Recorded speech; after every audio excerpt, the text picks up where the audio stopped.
Hi, everybody. So, for our next series of how the serious issues are tackled in media, we are going to be talking about the topic of homophobia. In our video, we are going to be talking about the season 4 episode of Golden Girls, Scared Straight, and comparing it to how homophobia is handled in Friends in season 2 and season 3 in the episodes, the one with the lesbian wedding and the one with the metaphorical tunnel. We were originally going to discuss the season 7 episode, the one with Chandler's dad, where Monica takes Chandler to his dad's drag show before their wedding so they can kind of settle their ongoing issues with each other.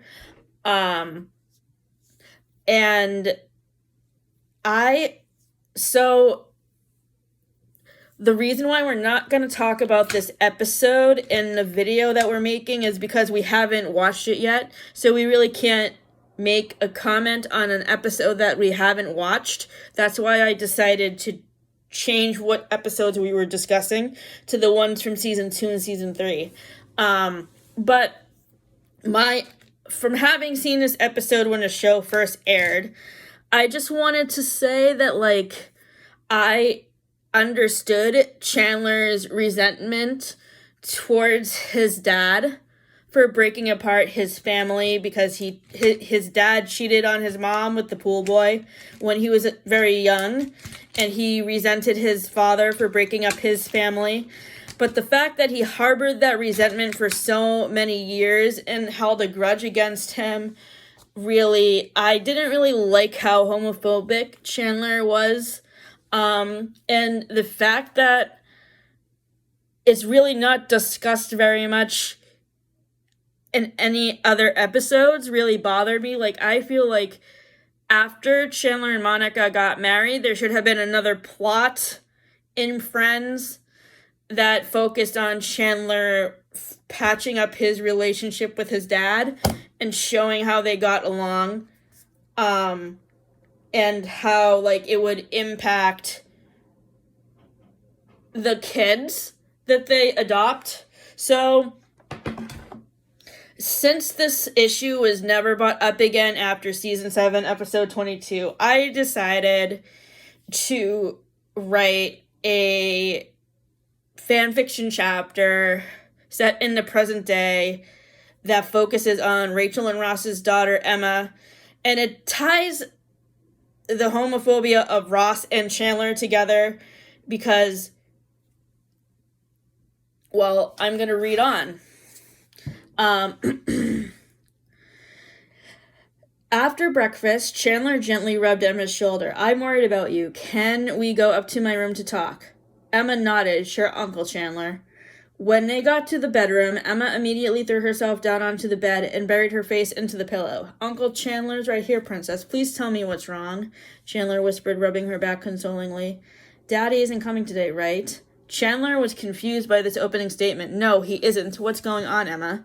"I am so mad at him for disowning Ben, and I'm worried he'd do the same to me if he found out about the drag show."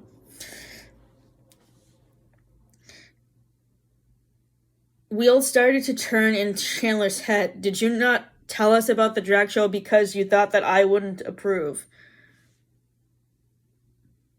Emma finally raised her head so that her eyes met her uncle's. Chandler immediately noticed that his niece had been crying. Grandpa Charles said that you took a really long time to accept his sexuality, Uncle Chandler. If I was gay, would you have the same reaction? You hated him for so long. I don't want you to hate me too, or for you and Auntie Monica to disown me. Come here, Emma. I am so sorry that you're hurting. Emma fell into Chandler's outstretched arms, which wrapped around her in a warm embrace. Chandler continued to rub Emma's back. "None of us are ever going to forgive your father, honey. He isn't coming today, so please don't be afraid to tell us anything about the gay-straight alliance or the drag show." "How come you took so many years to accept Grandpa Charles's sexuality, Uncle Chandler?" Bitter resentment. He cheated on my mother and split apart our family. He also abandoned me. That's all in the past, and that's the main reason why Grandpa Charles and I have been going to therapy. So tell me, have you met any girls in the gay-straight alliance that you may want to date? Emma nodded. I've met 2 boys and 2 girls that have caught my attention, but I am still experimenting with which gender I prefer. You don't hate me, do you, Uncle Chandler? No, beautiful. The only thing that I hate is knowing that you are feeling this way. Chandler held his niece in his arms for 10 minutes and rocked her back and forth. Once the embrace parted, he took Emma's hand gently in his. Do you want to spend some time alone together before everybody else gets here? We can go for a walk on the beach or go to the arcade. Emma smiled. Sure, Uncle Chandler, that sounds great. Baby girl, I've loved you since the day that you were born. And that never stops no matter who you love. Auntie Monica and I will always be here for you no matter what. Emma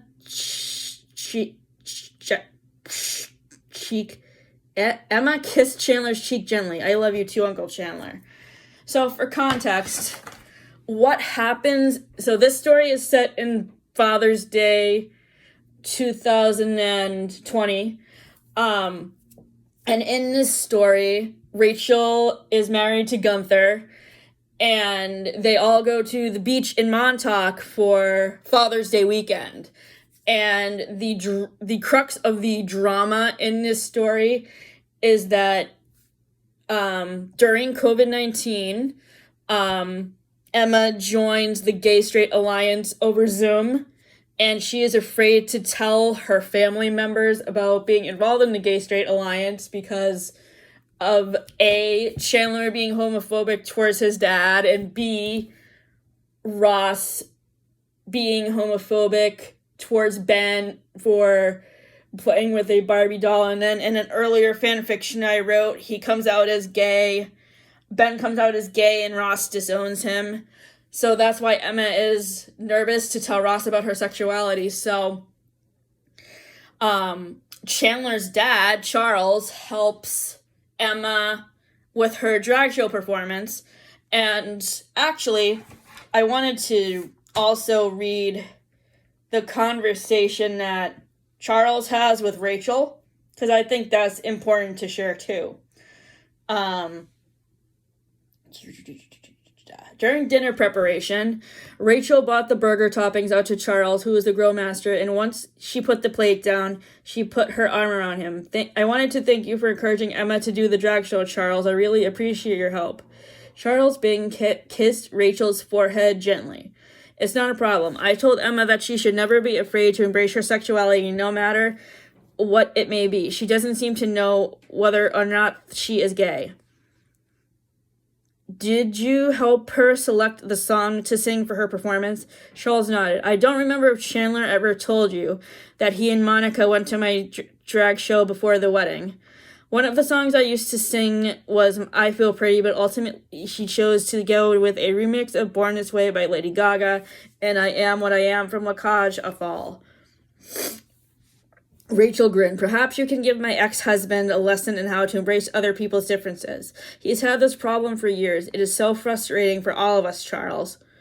Charles grimaced. Emma told me that she was afraid to tell Ross about her sexuality because of how Ben was disowned. I'm really sorry that you all have to deal with his viewpoint on other people's differences.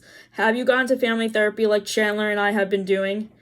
Rachel groaned inwardly. You won't believe how difficult it's been to get him to cooperate. It's been a struggle since before Emma and I moved to Paris. He finally agreed to start going to therapy in February 2014. He is stubborn like an ox, Charles. Charles rubbed Rachel's back consolingly. Chandler was the same way, Rachel, and let me tell you something. He has really grown and matured a lot since we started to see Dr. Weinberg together in 2007.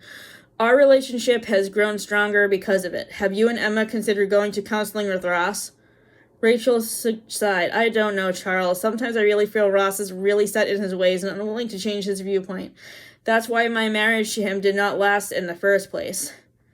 Charles let a gentle kiss on the top of Rachel's head. Everything will be okay, honey, I promise you. Thank you. I needed to hear that, Rachel whispered. You're welcome. Can you go inside and let everybody know that the burgers and hot dogs are just about ready? Rachel grinned. Absolutely. So I don't know if the rest of you have really been following the trajectory of this fanfiction series, but I started writing it back in March of this year, and the first story was called You're on Your Own, and it's set in season 8 of Friends when Emma is born, and this is when Rachel and Ross have a lot of issues with their relationship, and I have mentioned in videos that I have posted in the past that I did not really like Ross and Rachel as a couple. So in my fan fictions, first of all, screw the finale ending. I have Rachel staying on a plane with Emma and raising her as a single mother in Paris, because I just didn't see if they did get married, I didn't see the marriage lasting very long.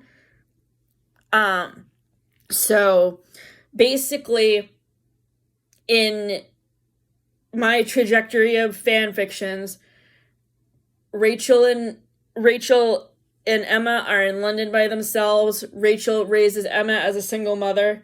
Then flash forward to 6 years after the finale, 6 or 7 years. Emma is about to turn 12, and Rachel gets a job in New York. And she gets the opportunity to open her own boutique in Westchester, which is in the town center, not very far from where Monica and Chandler have raised Jack and Erica. So basically, the friends are all back together, minus Ross, of course, because he lives in the city still, and he lives in staff housing at NYU, where he teaches paleontology. So he does appear in a few chapters of my fan fictions, but he's not really prominently featured just because I didn't really care for him as a character very much.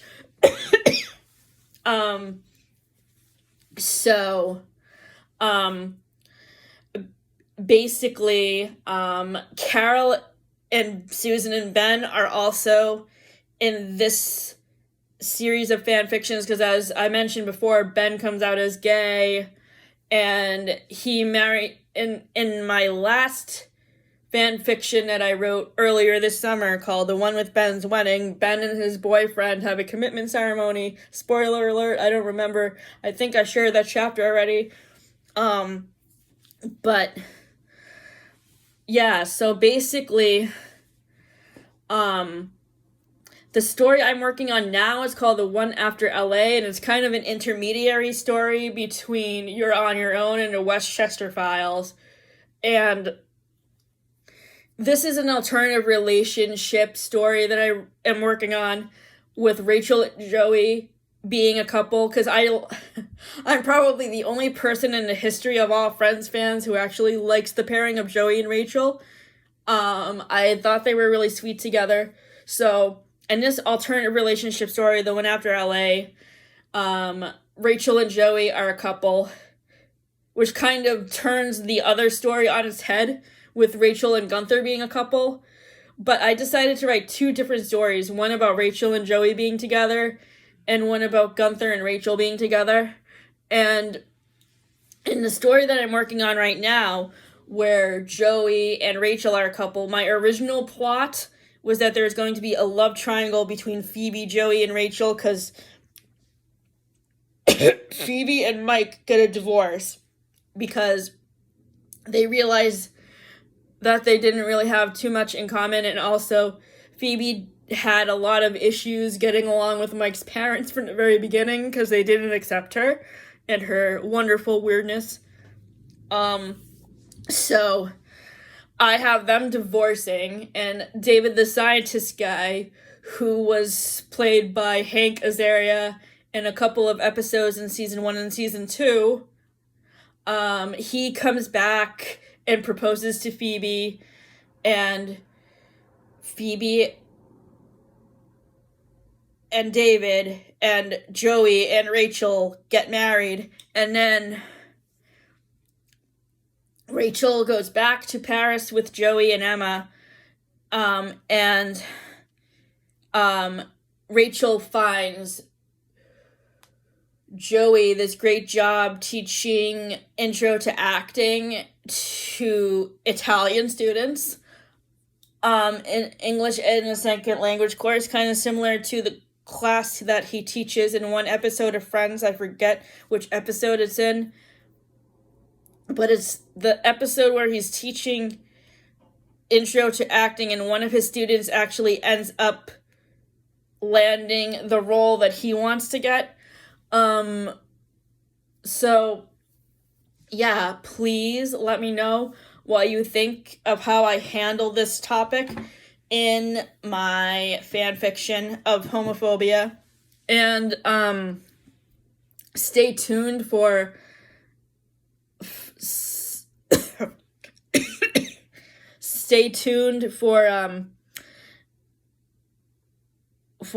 Sunday's video, where we are going to be talking about a whole different bunch of how the serious issues are tackled in the media. Have a great week. Thanks for tuning in.